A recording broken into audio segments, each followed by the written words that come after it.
देश जिसकी इतनी इकोनॉमी हम हमारे काफी स्ट्रांग है, उनको भी इंटरनेशनल एक कोलैबोरेशन करना पड़ा, एक प्राइवेट एजेंसी से। और प्राइवेट एजेंसी क्योंकि देखो क्या होता है ना कि जो फंडामेंटल रिसर्च है वो पब्लिक मनी से होती है, ठीक है, लेकिन उसको एक इंडस्ट्री में कन्वर्ट करना, उसका प्रैक्टिकल इम्प्लीकेशन, इसके लिए प्राइवेट एंटरप्रेन्योर का आना बहुत जरूरी है। इसीलिए स्पेस मिशन सस्ते भी होते आ रहे हैं, रियूजेबल स्पेसक्राफ्ट बनाए जा रहे हैं। पहले तो एक बार स्पेसक्राफ्ट जाता लौट के नहीं आ पाता था, नासा का जो शटल फेल हुआ उसको उनको स्क्रैप करना पड़ा, फिर ये सारा काम प्राइवेट इंस्टीट्यूट को दिया गया। तो ये एक मतलब नेचुरल कन्वर्जन है फ्रॉम ए टोटली मतलब government control space mission to private entrepreneur का उसमें आना।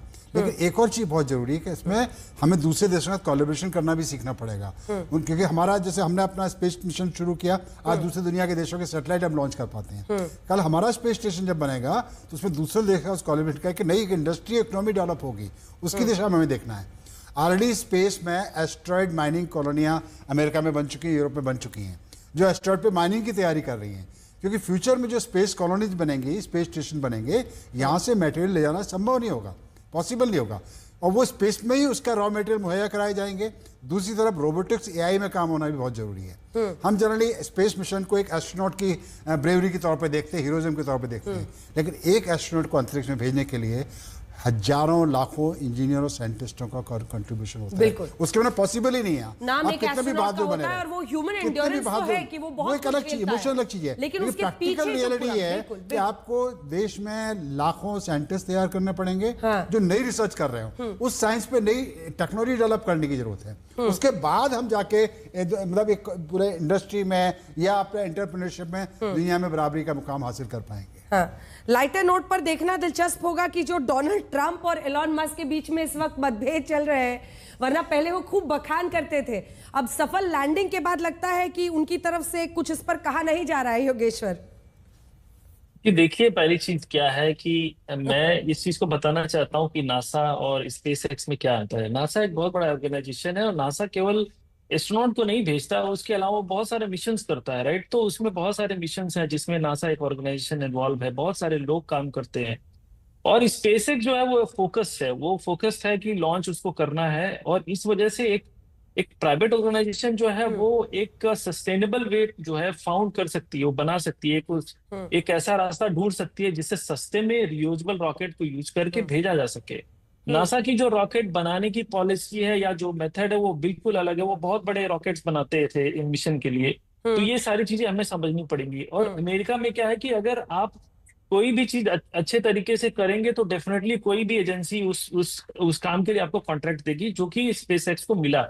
तीसरी चीज ये है कि स्पेस एक्स ने अपने लिए एक अपॉर्चुनिटी ढूंढी। जब ये कोलंबिया वाला हादसा हुआ, जब नासा ने ये प्रोग्राम बंद कर दिया कि स्पेस शटल अब यूज नहीं होगा, तो सोयूज के जो स्पेसक्राफ्ट है वो यूज होते थे, उसको यूज किया जाता था। तो अमेरिका के पास वो अपर हैंड जो था वो खत्म हो गया था। वहां पे स्पेस एक्स ने अपॉर्चुनिटी देखी कि अब अगर हम रियूजेबल रॉकेट्स यूज करके अगर भेजने लगे, ड्रैगन जैसे हम फाल्कन 9 को यूज कर रहे हैं और ये ड्रैगन क्रू को यूज कर रहे हैं, तो उन्होंने इसको बनाया। और नासा एक ऐसी स्पेस एजेंसी ऑलरेडी उनके पास थी जो उनको कॉन्ट्रैक्ट दी और उन्होंने काम करना शुरू किया।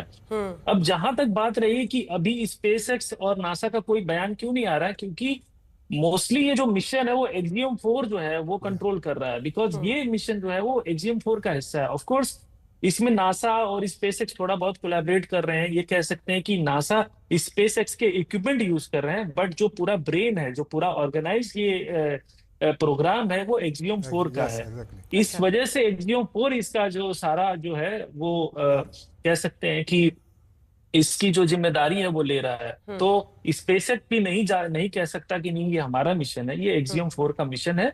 इस वजह से इस पे बहुत ज्यादा स्पेसएक्स या नासा या कह सकते हैं यूएस गवर्नमेंट है वो जो है वो ज्यादा रिएक्ट नहीं कर रही है। अब देख रहे हैं जब बोइंग भी आ गया, बोइंग भी तैयारी कर रहा है। जब सुनीता विलियम बोइंग के शिप में गई थी, उसमें प्रॉब्लम आ गई थी, इसलिए स्पेस के उस शिप से वापस आई हैं। तो बोइंग भी तैयार है और भी देश तैयार हो रहे हैं। तो क्या अभी मैं कोई कंट्रोवर्सी में ज्यादा नहीं घुसना चाहती, लेकिन बोइंग वाले में प्रॉब्लम थी, क्या इस वजह से स्पेसएक्स के साथ ये किया गया? नहीं, ऐसा नहीं है। देखिए क्या होता है, कोई भी एक nobody want to keep all egg in one basket. ये बिल्कुल प्रैक्टिकल चीज है। तो बोइंग भी तैयार है, स्पेस में और भी कंपनी आ रही है। एक्सियोम का काम क्या है? मिशन डिजाइन करना। स्पेस का काम है स्पेसशिप प्रोवाइड करना। तो डाइवर्सिफिकेशन भी हो रहा है, सारा काम एक ही कंपनी नहीं करेगी। नासा भी सारा काम एक जगह नहीं होता, अलग अलग उनके ऑर्गेनाइजेशन थे जो अलग अलग काम करते थे। स्पेस में बायोलॉजी रिसर्च के अलग ऑर्गेनाइजेशन था, स्पेस में लाइफ रिसर्च के लिए अलग ऑर्गेनाइजेशन